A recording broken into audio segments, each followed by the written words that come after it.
Mengapa menurut Anda partai politik yang mengusung satu nama dan ingin menang dan ingin memastikan menang, katakan misalnya Koalisi Indonesia Maju sudah masuk ke nama Ridwan Kamil, dan supaya memenangkan Ridwan Kamil diborong semua, kenapa tidak berani melawan kota kosong? Kenapa dari mana dasar berpikir bahwa tidak berani melawan kota kosong? Satu adalah ada fakta di Makassar tadi, jangan sampai itu terulang. Oke? Akhirnya itu harus diulang lagi pilkadanya, ya, ketika kalah oleh kota kosong. Kedua, ada kemiripan demografi antara pemilih Makassar dengan pemilih Jakarta. Relatif ini orang kota, ini di kota, ya. Jakarta kota. Secara sosial ekonomi, pendidikan terutama adalah relatif lebih baik lah dari rata-rata Indonesia. Oke? Adalah sebuah penghinaan dalam tanda kutip, Mbak Rosy, gitu ya.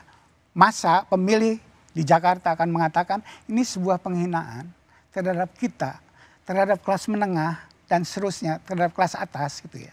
Bahwa kita diberikan pilihan kota kosong dan satu calon. Sehingga kita tidak punya kesempatan untuk memilih at least 2 calon manusia, gitu ya.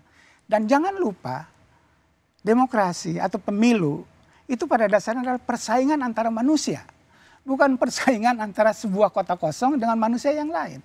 Jadi Anda mengatakan dengan perbedaan atau karakteristik pemilih Jakarta yang katakan lebih terdidik, maka untuk membuat calonnya menang dan disandingkan dengan kota kosong bisa terjadi Makassar. Protes. Maka pilihan warga itu pada kota kosong dan memenangkan kota kosong. Itu yang dikhawatirkan, at least orang-orang yang mau menghindari kota kosong. Tapi lebih baik dengan mengajukan calon. Kota kosong berupa seperti manusia. Seperti manusia. Jadi kota kosong dalam bentuk manusia, kira-kira gitu, Mbak Rosy. Dan itu dimungkinkan dilakukan dan udah ada contohnya untuk dibuat seperti itu. Dan di Jakarta saya kira mungkin ada yang sedang berproses sebagai calon perorangan tersebut gitu. Dan kita lihat kalau dia lolos, nah kita akan perhatikan itu sebagai satu cara menyiasati agar si kota kosong ini berbentuk manusia. Sehingga kemudian akan ada yang memilih, berapapun jumlahnya, pada akhirnya dia tidak akan terpilih sebagai gubernur di Jakarta. Apakah itu kota kosong? Apakah kota kosong berwujud manusia? Itu adalah upaya yang dianggap upaya supaya Anies Baswedan, seorang calon atau bakal calon yang memiliki elektabilitas tertinggi di daerah Jakarta, itu tidak masuk dalam kompetisi. Pertanyaan saya sebelum kita jeda adalah satu, ada Nasdem, PKS, dan PKB yang sebelumnya mengusung Anies sebagai calon presiden. Dan 3 partai ini terbukti memiliki kenaikan perolehan suara dengan ada nama Anies. Kenapa sekarang seperti balik badan? Kalau itu persoalannya kembali kepada masing-masing partai politik gitu ya. Jadi, apa yang serupa yang menjadi alasan mereka tidak lagi mau bersama Anies di Pilkada Jakarta? Mungkin ya, ini hipotetikal, jawabannya adalah yang paling tahu adalah mereka sendiri. Mungkin ada insentif yang lebih baik, yang lebih menguntungkan bagi partai-partai tersebut ketimbang punya Anies sebagai gubernur di DKI Jakarta. Hanya itu yang bisa memberikan jawaban secara realistis terhadap kenapa perilaku itu berubah. Kira-kira seperti itu. Jadi kita melihat bahwa...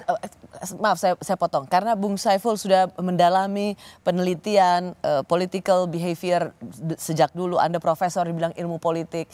Biasanya tokoh yang ada di satu daerah tertinggi atau tingkat elektabilitasnya tinggi di survei, itu Anda juga sebagai seorang pollster, biasanya common practice adalah tokoh itulah yang diambil oleh partai politik. Mereka akan sama-sama mendukung atau mencari cara supaya ia bersama partai tersebut.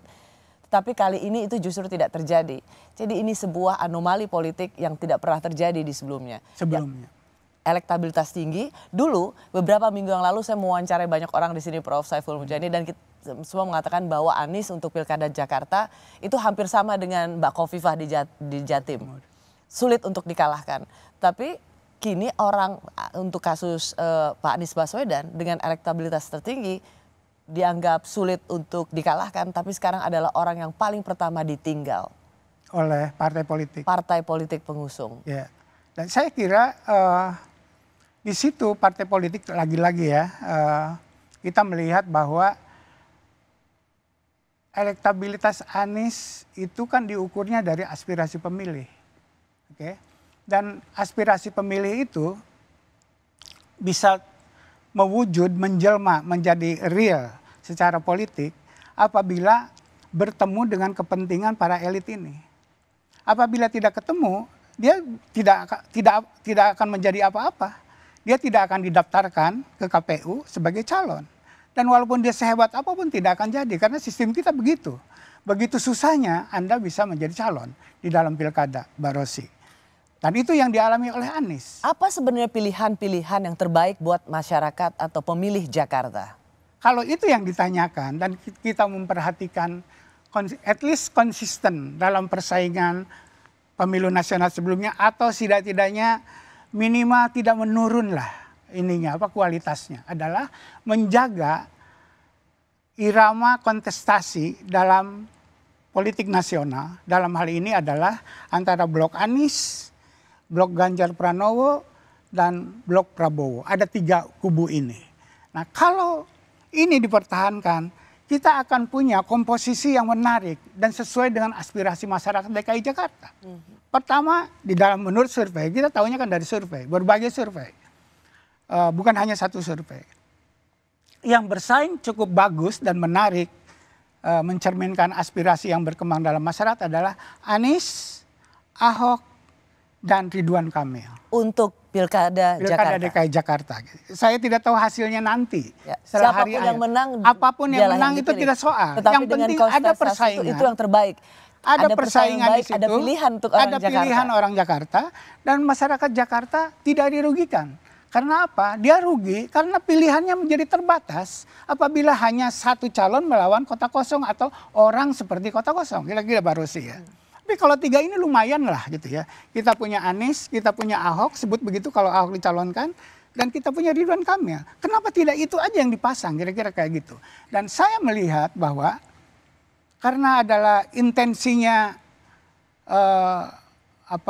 adalah ingin menang di dalam persaingan, itu adalah suatu hal yang wajar gitu ya dalam politik.